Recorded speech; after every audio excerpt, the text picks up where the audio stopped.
right. Okay, so moving on to our guest speaker. Um, so Brad's going to be talking about the lacrosse event. Um, Lacrosse is a relatively new game in Canada, but it's a very dynamic and high performance game. And I'll get Brad to talk about lacrosse. Okay. Thank you, Raj, and thank you, Chamber, for allowing me to share this news. You may have heard about what we got going on because I was at City Hall about 1 month ago and announced it at City Hall. I've been presenting to the City of Thompson Recreation Committee, and word's getting around from me and friends and colleagues, and you'll start to see in about 2 weeks' time some major advertising as far as radio and signage, posters up around town. So on Saturday, April 27th at 7:30 p.m. and then again Sunday, April 28th, I believe 1:30 p.m. At the C.A. Nesbitt Arena, the City of Thompson will be hosting two teams that participate in the Rocky Mountain Lacrosse League. The Manitoba Blizzard, the only team based out of Manitoba in that league from Winnipeg, and the Saskatchewan SWAT will be playing two, not exhibition games, but actually meaningful regular season games in Thompson.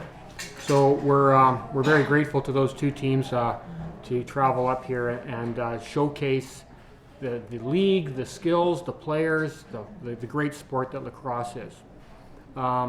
Maybe a little bit of background on the different types of lacrosse and what's happening in Thompson with lacrosse. There's really two types of lacrosse. There's field lacrosse, and field lacrosse is played outdoors on a soccer-sized field with 10 players on the field at one time. It's similar in strategy, I would suggest, to soccer, but the skills are different. Rather than using your feet with the ball, it's a traditional lacrosse stick and a lacrosse ball, and that is the field version of lacrosse. There's also a version of lacrosse called box lacrosse, or maybe some people refer to it as indoor lacrosse, and that's inside of a hockey rink.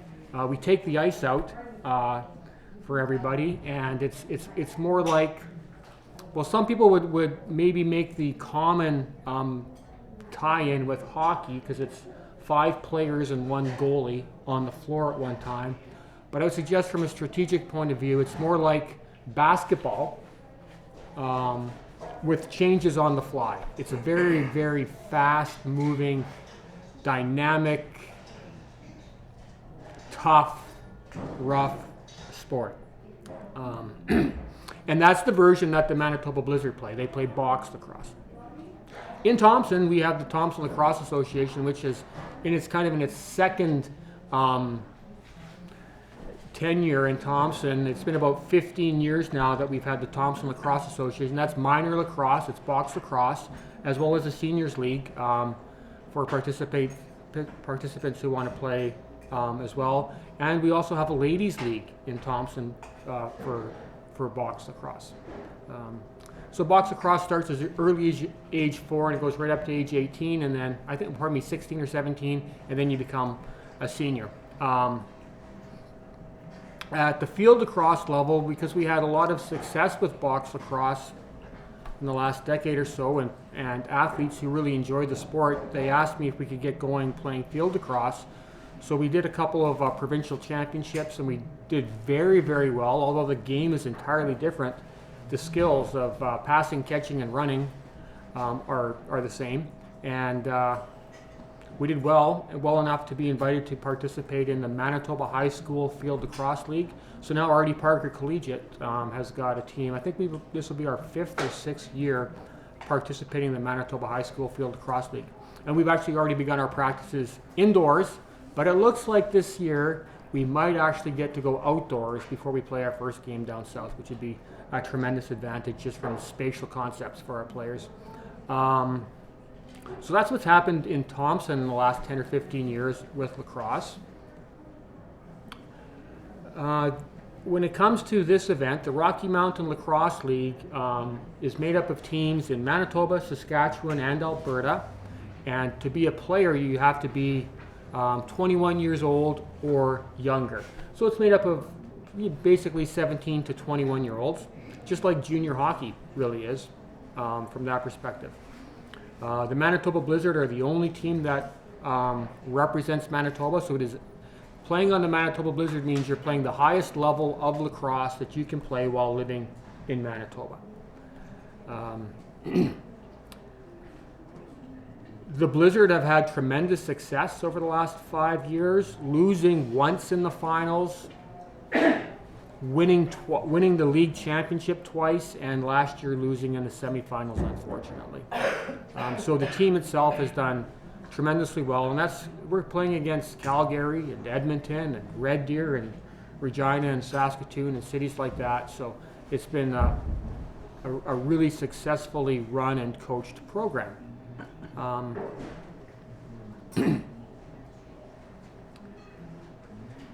Last year there were 5 players born and raised, I think born and raised, but at least raised on lacrosse in Thompson.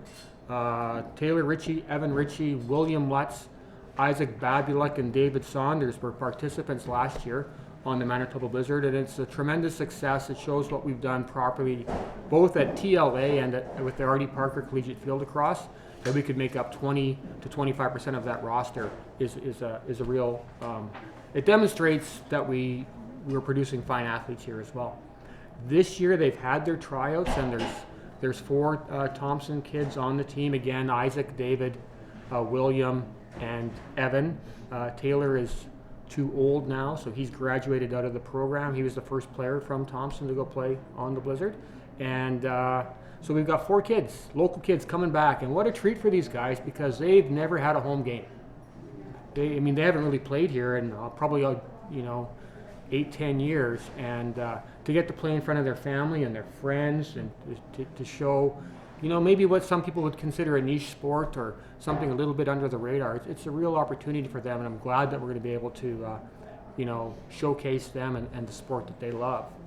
And we also want to thank the Saskatoon SWAT for traveling up here. I know it's not a big difference, and that's why we got Saskatoon. They've either got to go to Winnipeg or we convinced them to come here. So Randy Toback from the Saskatoon SWAT, thank you very much for making that consideration and traveling up here for your games. So what do we want to accomplish? We want to demonstrate lacrosse at its highest level for athletes who play lacrosse, prospective athletes who maybe don't know about or who would consider playing lacrosse, to the parents and supporters of those young people, as well as to the community, the people who coach these kids growing up, people who are just interested in going out and having a great time that night and seeing a tremendous sport played. We want to have it as a kickstart to the Thompson Lacrosse Association season. It really lines up. It's about 2 weeks into our TLA season, and hopefully to drive or increase enrollment with the Thompson Lacrosse Association. And I've always said that if you don't know about something, it's difficult to get excited or involved with. It might even be a bit scary.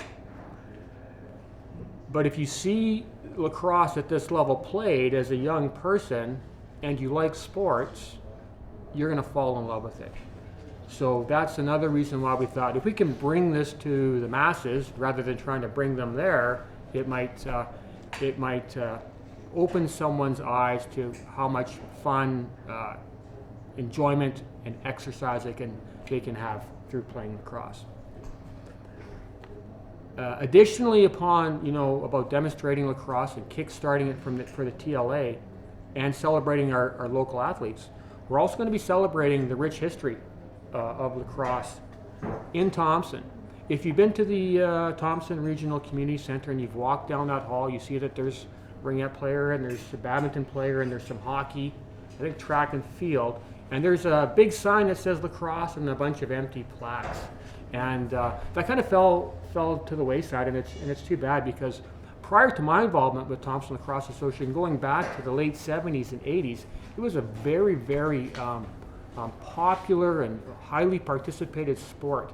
And so through some grassroots people who go back to that time, as well as probably some of the most recent successes, we're going to be celebrating Thompson's rich history by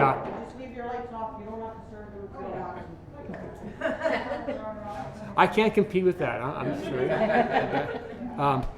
But we'll be celebrating Thompson's rich history by having the first inductees into the Wall of Fame under the lacrosse designation. So we're really excited about that. I think if you were a visitor to Thompson at this point in time, or a citizen who had just moved here and didn't have any exposure to lacrosse, you might think, why the heck is there, why is that even up there on the wall? Does it even exist in this town? And so it's time to recognize the significant contributions of builders and the success of athletes, and to demonstrate that it is not only something we've done here historically, but something that you can continue to do and be involved with. So we're excited about that opportunity as well, and it's a perfect tie-in to make that happen. It's not cheap to pull this off. My budget to make this happen is around $10,000 to $12,000. So I've reached out already to supporters and sponsors, and I'm getting that dialed in here as well for support. I do have sponsorship opportunity letters here with me today that I can share with everybody as well. So we're going to be counting on, as we always do, whether it be the Mun Cup or an event like this or a gymnastics meet, we count on the local businesses to support, and I thank them in advance, and the people whom have already committed to supporting. Thank you to those businesses in advance. I've had great support from the City of Thompson, from Carol Taylor and from Corey Sparks, and I know that they're going to be helping with the logistics and getting it pulled off at the TRCC end. That's a busy week. They got the Knights of Columbus on the Friday. They got the RBC training grounds on Saturday. Then they got us Saturday night, and they get us again on Sunday afternoon. So it's going to be a busy place, and it's kind of that time of year when, I don't want to say there's not much to do, but you can't go boating and you can't go snowmobiling, so you can't cut your grass. So we think the timing of it is going to be really perfect as well too. So that being said, I open it up to any questions. I got some video on my phone of the Manitoba Blizzard playing last year at the Founders Cup. The Founders Cup is the national junior championship for lacrosse. The team last year was shorthanded. They didn't go with a full bench. This is maybe just an aside to demonstrate to you how good this team is and how great this sport is. So last year we went to Founders Cup at Akwesasne First Nation. It's on an island. You have to actually cross the border to get there. It's right in between Cornwall, and I forget what's on the other side of the border into New York. And it's the birthplace of lacrosse. I asked one of the rink guys there, because I got to be the manager that weekend. If you're going to be the manager of a sports team, always get on the good side of the rink guys. That's going to be a good tip. I said, what are the chances of a young man being born here and him not playing lacrosse? And he says, well, probably about 2%. So 98% of the community plays a sport, so you can tell they love it. And so we got to there last year, and we were shorthanded because these kids pay money to play. It's because they love it. They're not getting paid. They have to sacrifice work. They have to sacrifice their own income. I'm sure parents are supportive as well.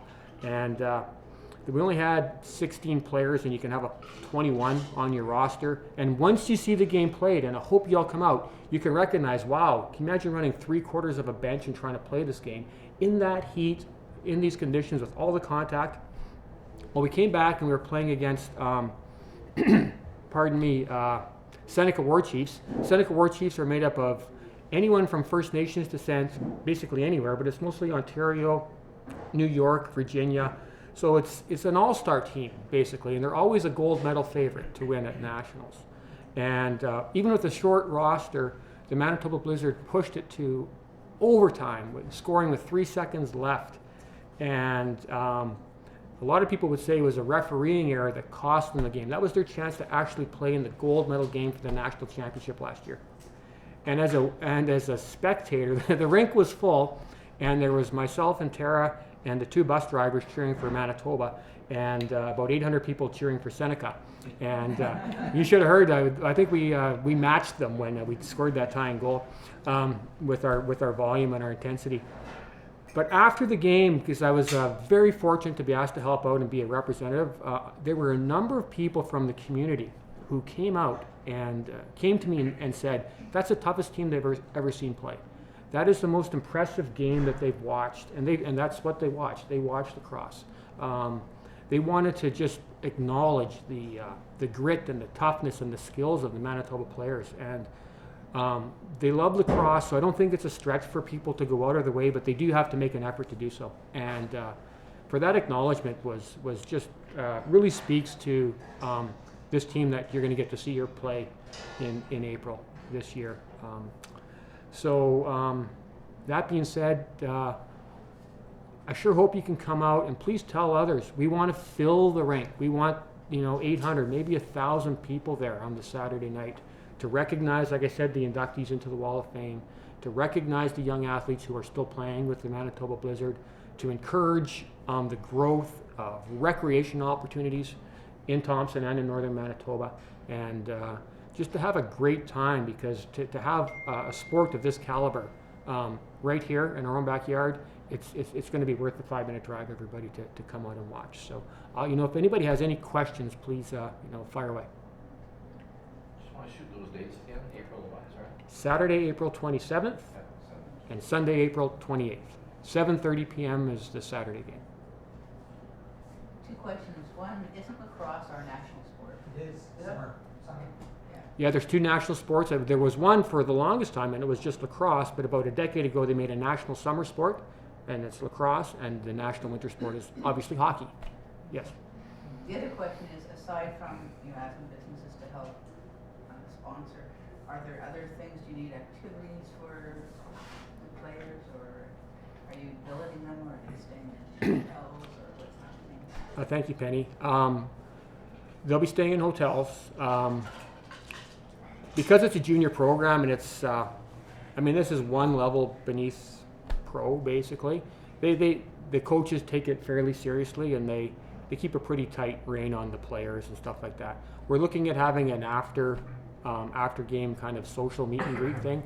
So I'm pretty sure I'll be able to convince the Manitoba players to come out for a little bit, and especially the Thompson guys, because you know what, heck, this is their one and only, right? So there will be maybe a little bit of a mixer afterwards to meet the players. And we're going to have on our committee, we're going to have representatives to meet the Blizzard and to meet the SWAT here, to get them to their hotels, show them around, answer any questions, kind of chaperone, because it's a new environment for them. So we're going to have that as well too. But so I've got the sponsorship letter, and then there'll also be business opportunities for business to support through advertising in the special program that we produce as well too.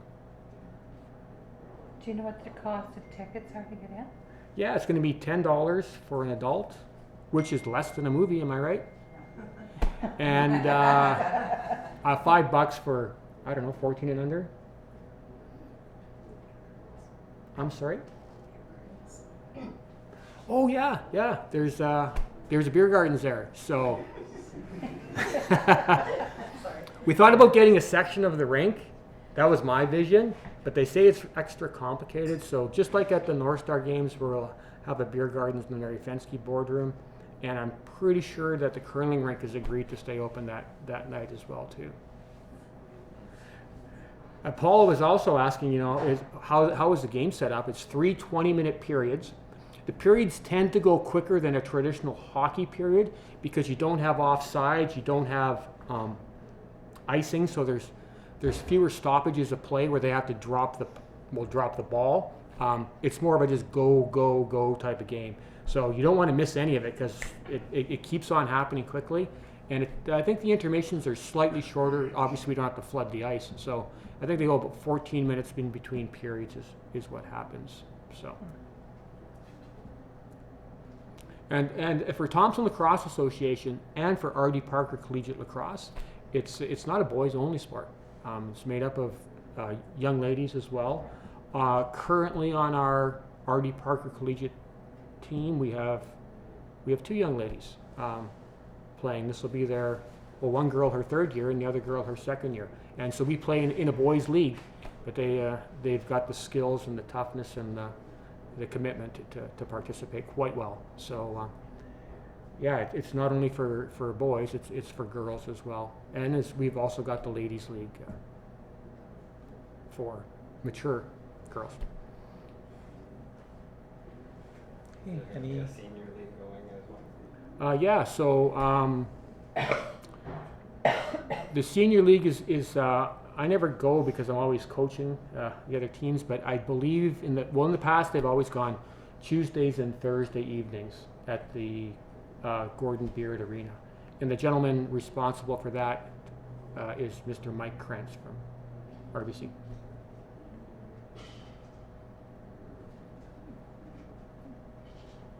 Excellent. So I do want to highlight my ignorance, because I thought it was a relatively new sport, but it is the national sport, summer national sport. So I apologize. Well, don't worry, you'll get to learn all about it on Yes. Saturday, April 27th. April 27th. 7:30. Exactly. Yeah. Thank you, Brad. That was very, very informative. If next time we talk about lacrosse, maybe we'll get a projector and actually show the game being played. But hopefully everybody will be there on the 27th and 28th, so we won't have to bring the projector. You'll see it live. I hope so. Yeah. Okay, thank you. Unfortunately, there's going to be no donut draw.